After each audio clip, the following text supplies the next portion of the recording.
Edward becomes king in January 1936, and the crowd goes wild.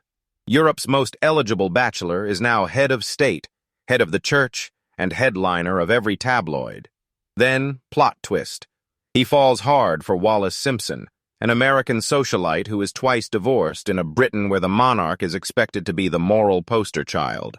Suddenly, the love story has more lawyers than roses.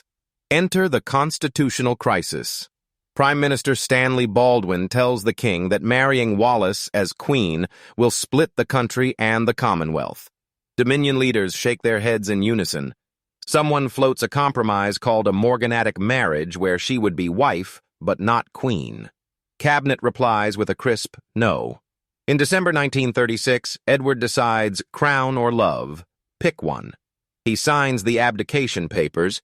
His brother becomes George VI, and the monarchy scrambles to update the family org chart.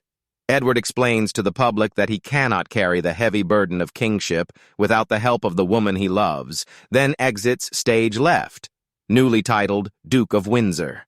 The epilogue is awkward.